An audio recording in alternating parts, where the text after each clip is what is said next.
Uh, well, the subject today will be about the post 2020 agenda. And why did I choose this subject? Well, because after 2020, we experienced the pandemic, and I think many things changed. In the way we see things, in the way we see life. And one very important issue was related to not only to conciliation of personal and work life through online connections and working online, but also in salaries and distribution of responsibilities to achieve human flourishing. We are experiencing a lot of problems of suicide. I've been talking with Dr. Scharmer in his last conference in Uruguay, and we can see a lot of people with depression and stress and all those things that really are a problem for human flourishing, especially for women who are the who they take care for the future generations. So I chose this subject as a very important subject because it's very important also for human flourishing. So here we could see the importance of women and leadership, because they are not only contributing in the public in the private sector, but also they are contributing to the GDP that is not visible and is inside the house. And we could see a more integrated life, because now I'm talking from my house or from my the place where I live and now where I work. You suddenly see my kids, or you can suddenly see things that before were like divided. In the industrial age, we used to leave our home and disconnect from our homes, and now we are living a more integrated life. And this is like an after and before, because now you can see a whole person, not only an individual person. And sometimes it's like a shock, because sometimes I speak with some professionals and I tell them, okay, I'm listening to you, but I'm in the supermarket, or I'm listening to you, but I have my kids. And before, we used to see that as something not professional, but now it's part of our profession, because if we flourish as human beings and we can reconcile our personal and our professional life, we can have a more organic life, and we can fight stress issues also. Because if you see only a part of our life, you cannot manage someone like that.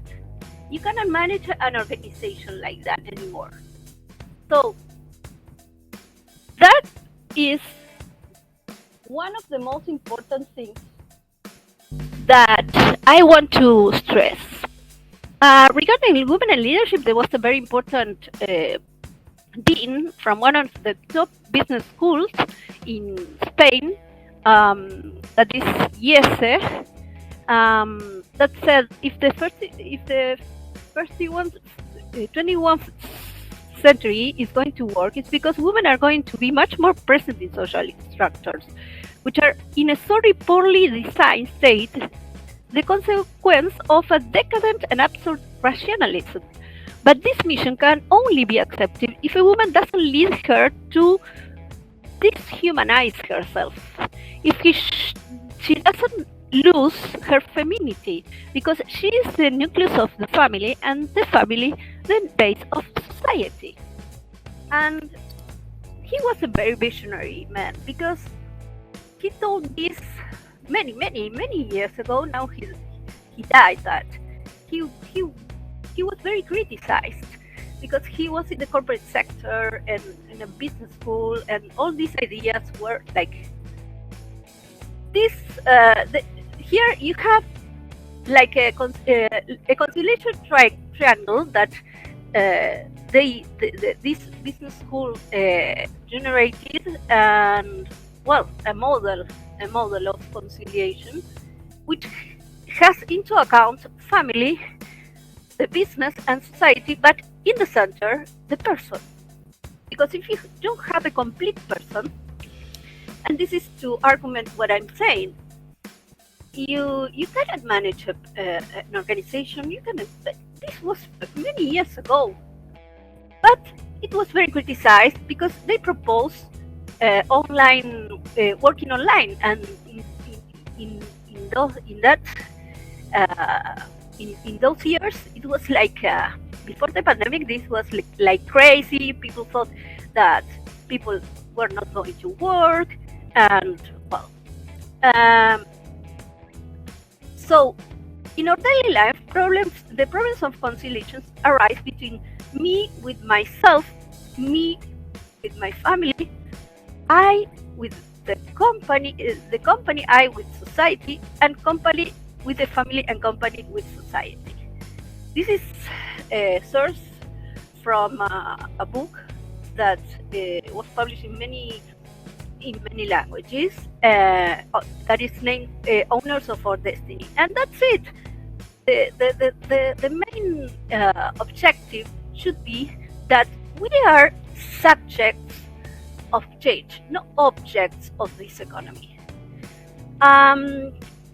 If you want to see some statistics, if you're interested in statistics in Argentina, only 18% of senior decision-making positions are held by women, and there are many very marked differences in areas such as culture and art.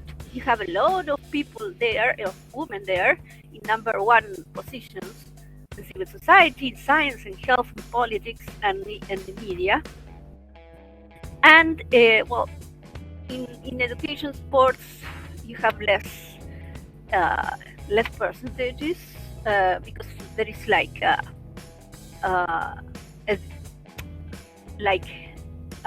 tendency to other kind of activities, because there is a feminization of some activities and not for others. For example, in defense and security. Here you have a graphic that depicts that. They represent only 1% in the economic sector. This is the Women Participation Index. And Mercer Consultancy Services published some statistics also regarding the evolution of this. And they show that they have a very low position as CEOs, 9%, then for director level 21%, and senior management level in 27%. And that's something that has to do with many things that we are going to talk about. For example, female occupational segregation persists in some news papers also show the overrepresentation of women in certain activities, as I told you, and there is a vertical occupational segregation, and another of the mechanisms that create unequal conditions for women and men in the labor market. Women occupy hierarchical positions, managers, specialists, and decision-making places less than men. In Latin America, it's around 8% of the executive committees and 5% of the board. And in Argentina, it's 7 and 3, respectively. So we have a big opportunity here. I hope things came better, but I'm not sure. after the pandemic, because, for example, the global gender gap. If we compare Spain with Argentina, which is one of the majority of foreign investments are from Spain, Italy, and United States in Argentina. And culturally, we resemble more to Spain. That's why I chose these countries and these statistics. And well, if we compare Europe with Western Europe and North America with Latin America and Caribbean, you can see that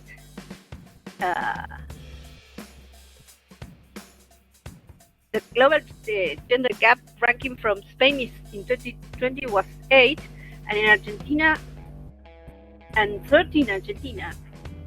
And nowadays, it's 14 and 35 respectively. So the situation was worse because we were lower and Spain was higher.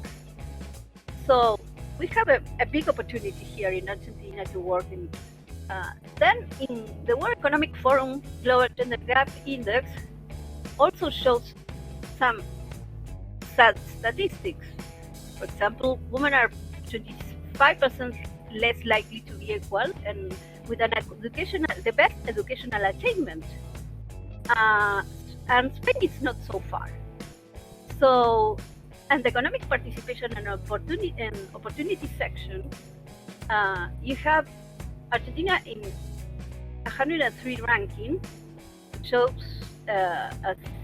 with a 36 gender gap, 36%, which means that women are 36% less likely to have equal economic opportunities than men. And well, Spain is better, but well, there's a big difference, still a big difference. Then regarding equality wage for similar work, Argentina is not so far from Spain, but Spain has a lower literacy rate. So we have a lot to do, as you can see. You have some. These are graphics from World Economic Forum that shows the underrepresentation in some works and not in others. One of the industries that have less representation are, for example, technology, advertising, and there are emergent jobs also. And this has to be with the complex problems, which are cultural patterns, because companies are designed for men of the last century, and biological patterns.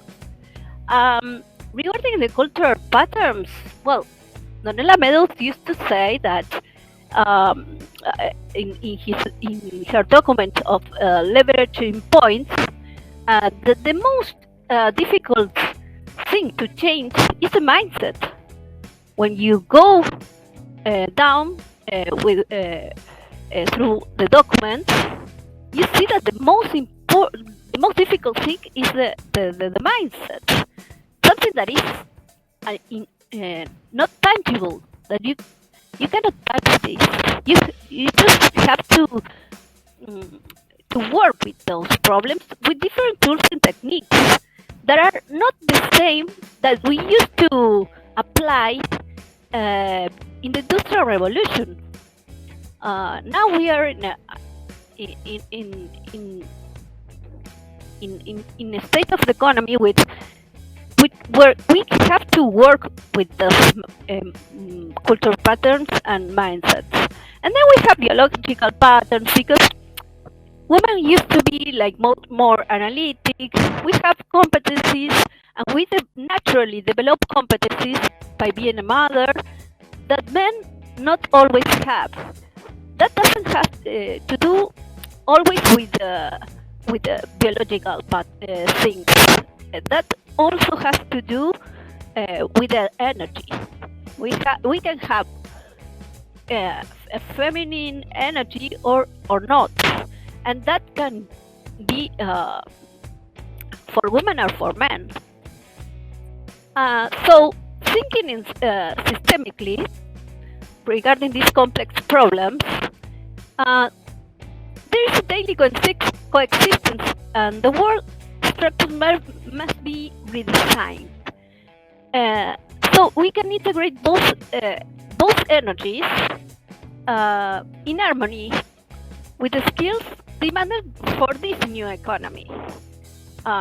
This new economy asks for us to take into account empathy, compassion, many things that before the pandemic were stigmatized by the professionals that were in business. The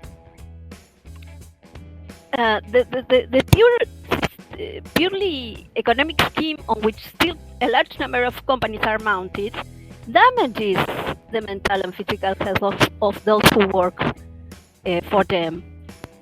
Indeed, employees' mental health has affected by the isolation and the lack of contact with other people, which represented an unprecedented challenge for companies. So we have benefits from managing these aspects. We have to support a sustainable workforce, which needs, and for this we need to innovate. When I went to study to Spain, before going to study a master's degree in Spain, here we have many conferences in Argentina from people that came from Spain that discussed what is social responsibility. Is it innovation? Is it governance? Well, it's everything. But if you don't have a sustainable workforce, you cannot apply any other of the indicators. And this needs innovation, design, a redesign, and a consolidation of those kinds of initiatives. I think we are experiencing a consolidation of them. Indeed, half of Latin American corporates are looking to protect the employees' well-being, because if not, they cannot survive. So they offer access to health with remote options. Well, this is what we are doing, for example, right now. So if everybody, not only companies, but enterprises, startups, offer productive benefits to employees, they have to be aligned with the corporate value proposition and be adaptable to changes in the strategy and business objectives. Sometimes you should have to adjust the company's culture and the purpose.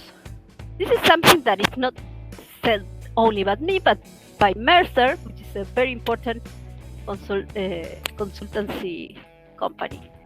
There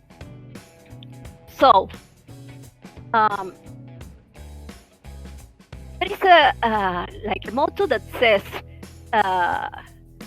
culture is strategy for breakfast. And that's true. The culture is very, very important.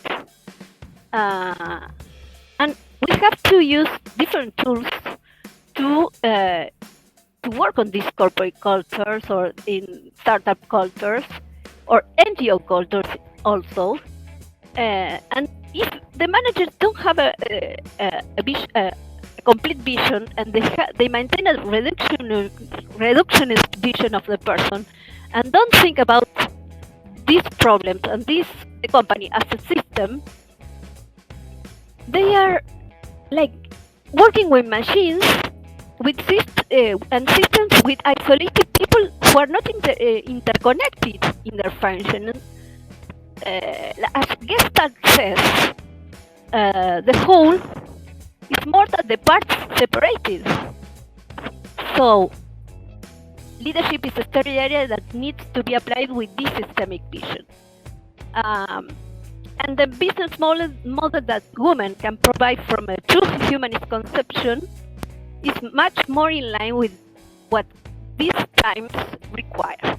I'm not generalizing, okay?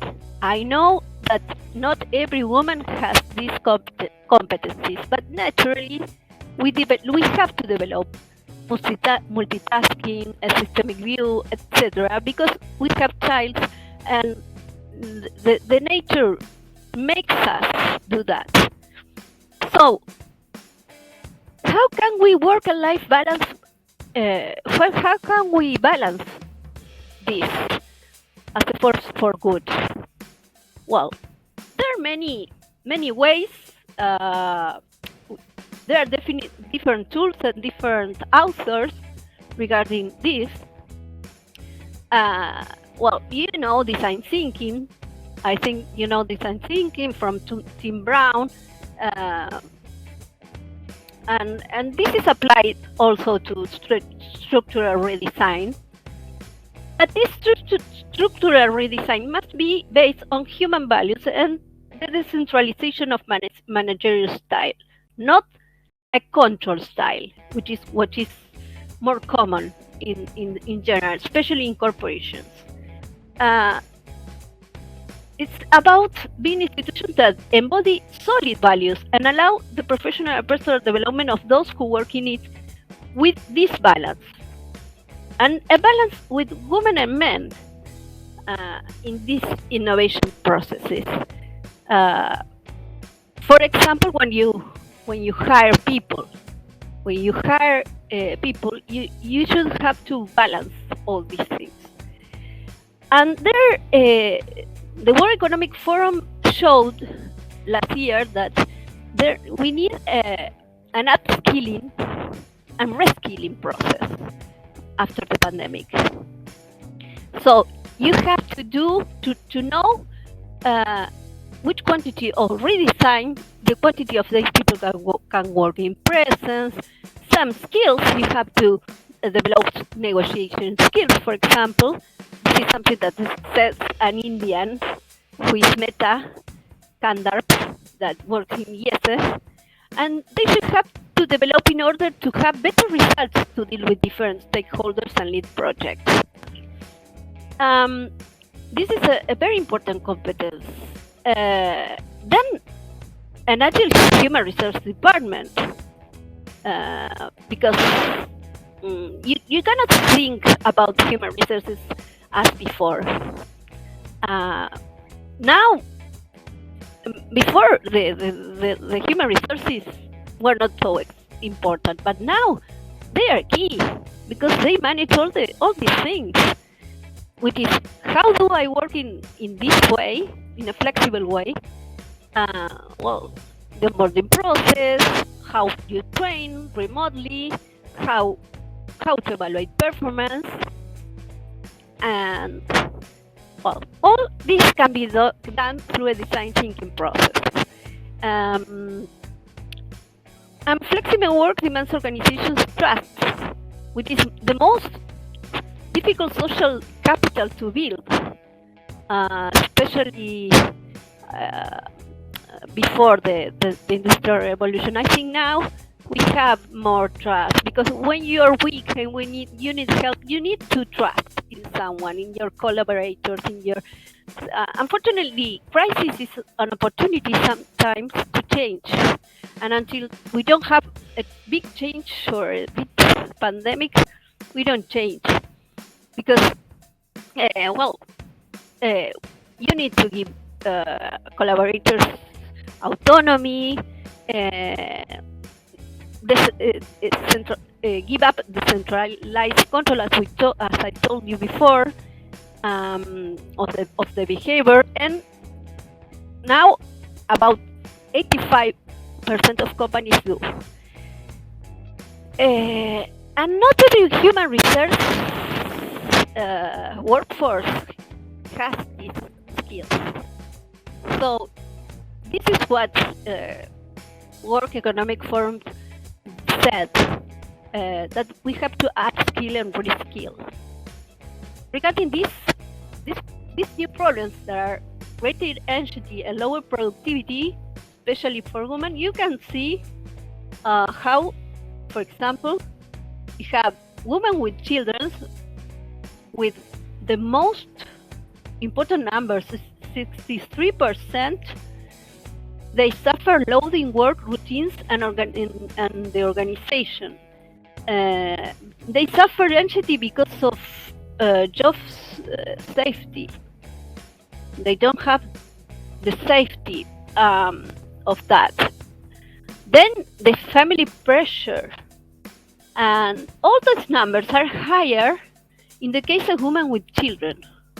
Then the work-life balance, that brings lower productivity, lack of conditioning for home office or equipment. That is something very important, to give resources to women with children to work from their home. Not every company had that good attitude with women. Hours out of the ordinary, and there are people here, as you can see, an 48% and 49% with men without children that are alone.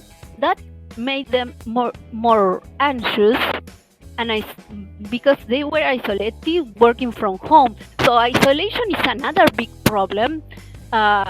Uruguay, for example, in Latin America, has the most important suicide rates because of that.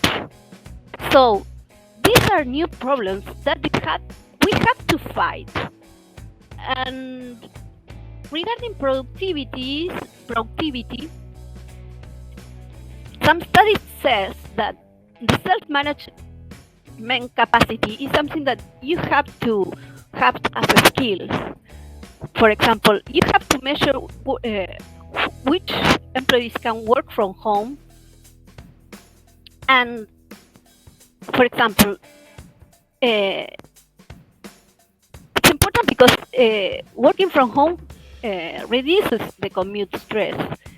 63% and multitasking by up to 21%, while it increases happiness when working by up to 10%. So instead, there is another side of the road that says that it can increase social isolation by up to 15%. So the isolation is something that not everybody can face. And the absence of face-to-face timeshares limits the trust, the generation of trust, which is something important to work, and the cohesion in work teams. It's very important the leadership support, for example. People with the leadership support have much more times of pride of their work. So this is something that can be built without a control culture. You have to let it go. And when you have collaborators and partner support, workers, it's demonstrated that workers are an 11% more, they have more quality in their work results, and partners also a better performance. So the study shows that the ideal is that remote work varies and takes place between 40 and 60% of working days. It's a question of flexibility. That is something that it's very difficult especially for big organizations, flexibility, and especially so the technology here is very important, applied with a systemic view, with the human being in the center. Because if you don't have flexibility, you break people. And that is something that we are seeing, especially in Latin America. We have very, very high indices, stress indices, suicide indices, uh, especially with the inflation rates that we are having right now, for example. So this is something that before was very stigmatized. If you wanted to enter to a company or a university or whatever, if you said that you were in therapy because of stress, they didn't hire you. But now this is something they are suffering. So this is something that makes externalities that must be integrated. So telecommuting has negative effects on productivity when it comes to repetitive or monotonous jobs. This is something that the study says, and yet has positive effects on that same productivity when it comes to jobs that require intellectual effort, added value, and strategy. For example, academics or researchers. So you must identify which workers are more creative, innovative, who need to focus on their imagine. They need to run wild their imagination. So maybe they can do it remotely. But there are also creative people who, especially in the brainstorming phases of a design thinking process, for example, ideation phases where you have to run your imagination wild to ideate. There is some people that can do it better surrounding. So you have to identify those profiles. So because sometimes people that can argue, they need to dialogue. They need that.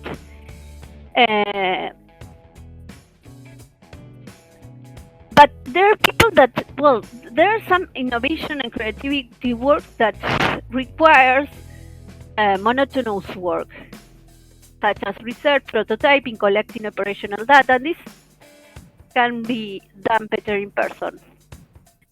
So remote work does facilitate innovation, specifically when it combines with presence in the offices. So the idea is to encourage remote and face-to-face work, and especially give autonomy so that they can choose when to do one or the other to the most creative ones, and create added value spaces where you can discuss and do brainstorming, exchanging ideas in companies' offices. Here in Argentina, we used to use co-working spaces. They're very in fashion to do that. Well, then, coming back to the main issue, which is women leadership, well, we see the research shows a glass ceiling for selection, for training, for promotion, for evaluation, for remuneration, and for conciliation. And then we have cement walls. They're breakers that should be to have more incentive for a shared care of child. You have to have impellers to avoid the aforementioned breakers. That's what I wanted to mean. With more incentives for shared care of child from the economic point of view. If you have leverage points like that, as it is made in Sweden, for example, which is one of the most developed economies and regarding gender equality, and at the same time work in a culture change, which is the most difficult thing, more than strategy.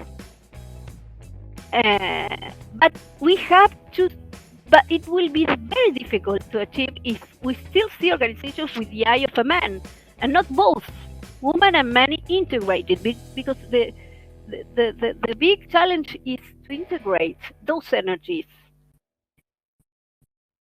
So we have breaks and impellers, and we have organizational paradigms, which is the most difficult thing to change. So we have glass walls also, Obstacles and reach managerial positions are located mostly in management related to human resources, corporate social responsibility, and communications, in the case of Argentina, that provide less possibilities to growth in terms of higher hierarchy and other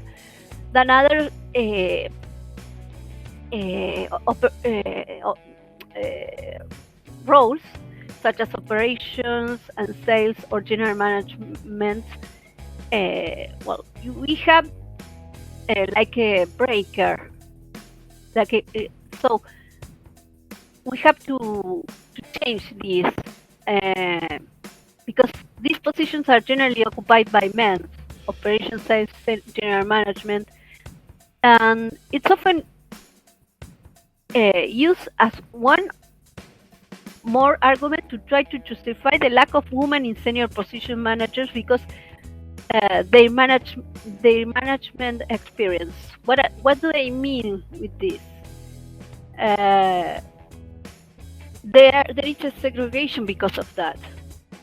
But we have to take into account what quantum physics says, which is that things can be seen in different ways depending on the place where we are stepped. So the truth is not only one. The truth can be seen, can change depending on where you're standing up. So before talking or typing, please consider this. There are some academics that develop change methods and models towards sustainability, and they talk about change the dominant mindset, which needs the rearrange of the parts, restructure, shift a shift of flow of information, correct the feedback loops, and adjust the parameters.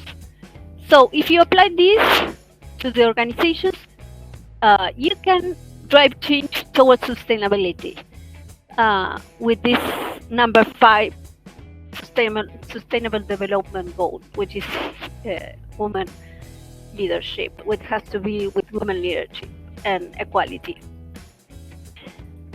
So we have some cases in Argentina that approve Sanofi parental leave, which help to share responsibilities. For example, Sanofi extends paid paternal leave to 6 months for all its employees without distinction of gender or family model from January 2020, which is not casual. This is something that happened in the pandemic. And this, I am sure that this benefited a lot of mothers and their anxiety, and especially for people that with disabilities or parents with child with disability. That is something that you don't see, or what a parent has to do when he comes back. And if you understand and you step into the eyes of this person, you can manage him better and help him or her accomplish their organizational objectives. So how does innovation create more opportunities for women leadership? Well, we are proposing a conscious value creation model, which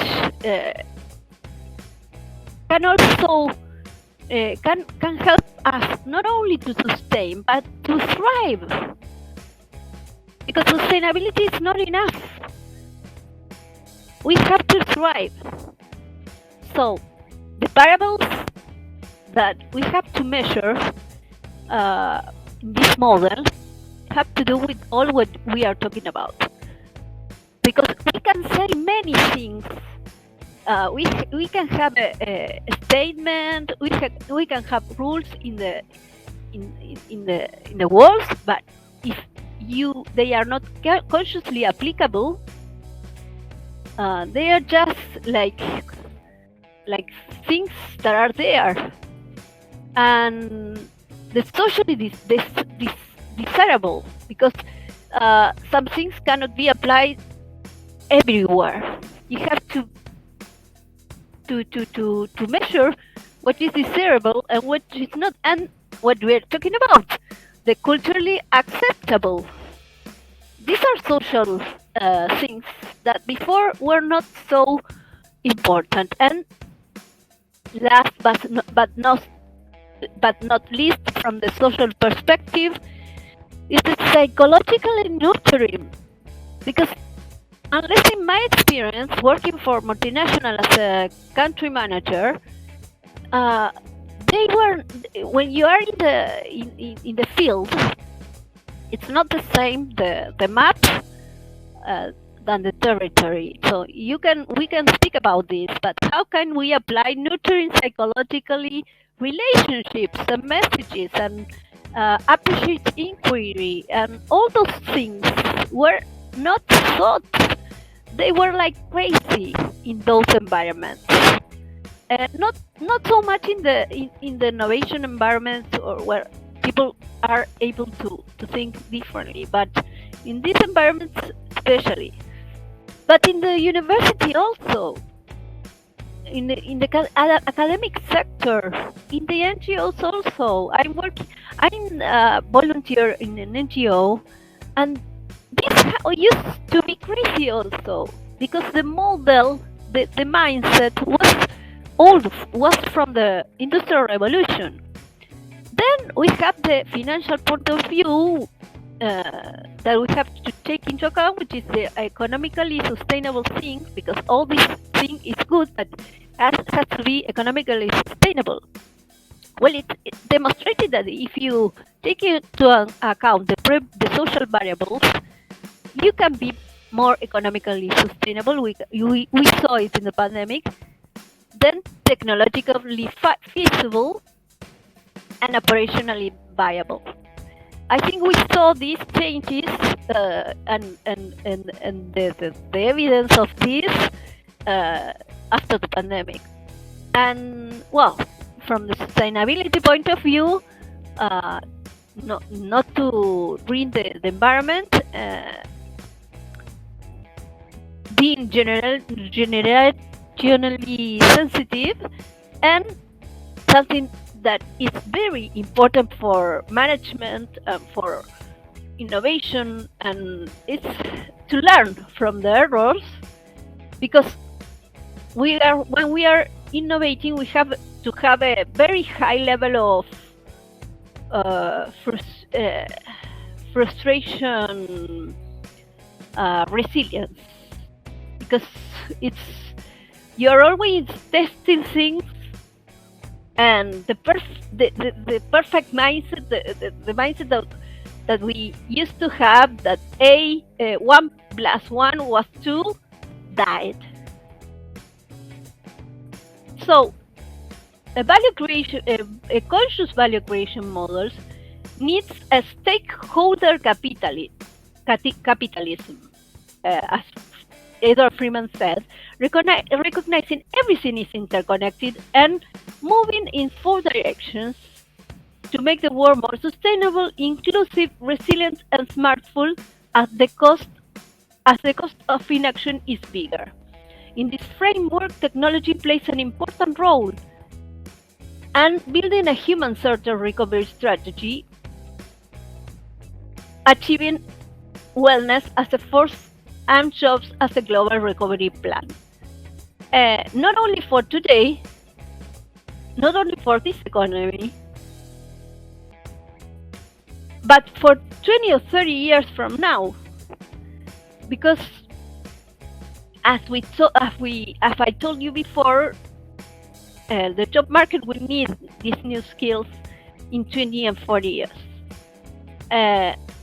So the big question mark is, what economy do we want to have? We should move from an economy of production to an economy of caring. As caring has to be like a leverage point and something that motivates to work better. So taking care of people, taking care of the planet, and regarding the reskilling and upskilling, this new mindset is very important, because some companies are not compromised to stakeholder capitalism. Stakeholder capitalism has to do with all of that. So another question mark is, how can we apply stakeholder capitalism even to governments? Because it's not just GDP, it's about well-being, it's about prosperity.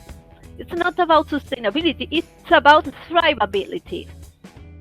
Then regarding the environmental, social, and governance investments, which is a very trending topic nowadays, the commitment to not only do well, but do good for people and for the planet is now becoming mainstream. This is something that the World Economic Forum says on 2021.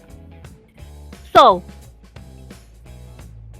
what kind of management do we need now? And I feel very lucky to be here.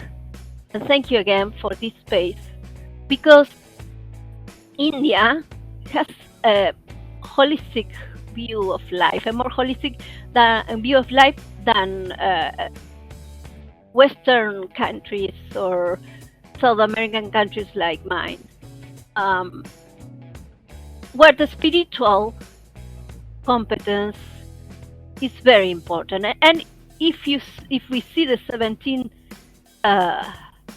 Sustainable Development Goals, we can identify peace, justice, and strong institutions and alliances to achieve these objectives. Dr. Scharmer, with the working group, ordered the Sustainable Development Goals with the spiritual aspect at the top. Then the ones related to the planet, and last but not least, which is what we are talking about, and that's why it's in the base, it's people. If people is not okay, if people is not centered, if people is not healthy, we cannot take care of the planet. If you cannot take care of you, you cannot take care of anybody, of anything. And how can we do it in such a disruptive and in such a VUCA world, which is volatile, uncertain, complex, and ambiguous? Well, the spiritual aspect of the human being is each time much important, and this doesn't have to do with the material things, with the material aspect of the human being, of the society. It has to be with something that you cannot touch. It has to be with like an energy, like I should say a quantum physics energy. I spoke with an Indian, that is Amit Goswami, from the what would the movie What Do the Believe We Know, and he agreed that it's so important. It's very important. Either if you are Catholic, Buddhist, it doesn't matter, but you need to believe in something more important than you. You have to construct a spiritual culture that sustains not only individuals but organizations. And this will require the redesign of many paradigms. a big paradigm shift. This is a model that I learned when I was in the university, the Abell model, that analyzes the use function of the product, the ecological aspect, the customer's aspect, the technology, and I added the spiritually, satisfy spiritual needs to have a better quality of life. This is not something stupid. This is something bright if you want to build a sustainable organization. So, organizational theories have also studied this. This is not my idea, and this is not an idealist idea. I want to show you these studies because there are studies regarding that. And organizational theories have evolved to further consider spirituality as a human experience that can be cultivated as part of the life of an organization. Before was crazy, but recent research in this area has shown that spirituality in the workplace has several benefits improving the well-being. From the individual health perspective, the elevation, the sense of connection and community from the interpersonal perspective, and the cultivation of purpose and meaning of the work that has to do with a more philosophical and transcendent perspective. So, spirituality in the workplace provides a clear path to enhance the organization's ability to take into account the holistic management of its employees, which is something that we've been talking from the beginning, which in turn helps cultivate a generative process in the organization and leverage the human spirit towards unity. Because we are all human beings at the end of life. So, the mechanistic view separates the mind from the body, the subject from the object, the culture from the nature, things from thoughts, values and facts, spirit and matter. What we are living right now is the unity of spirit and matter, and the human and non-human. It was deeply anchored with the rise of modern science and the philosophy associated with names of Copernicus, Kepler, Galileo, Bacon, Newton, Kelvin, Descartes, and puts reasons as a dominant, the reasoning, the rationalism as a dominant element of our existence. It encouraged the development of utilitarian and anthropocentric ethic, which sees people and nature as resources to be exploited, and the soul, spirit, as something separate from the everyday life of normal citizens. This is something that Otto Scharmer, which is the best professor in the world, ranked. He was the best professor in the world. He works a lot with the meditation, with mindfulness, with a lot of spiritual techniques in an innovation model. So what he does is to apply a framework to solve these complex problems. In this, with a U curve, which is a learning curve, which gives information about the systems to learn and to improve. So you have the consent co-initiating with different tools. This is a step. Co-sensing, it has to do with observed presence. It has to do with being in the present moment. There are many. Well, mindfulness is the most important tool. And then you have social presence in theater, which is another tool developed by someone that followed the Shamdala school, whose name is Harawana Hayashi.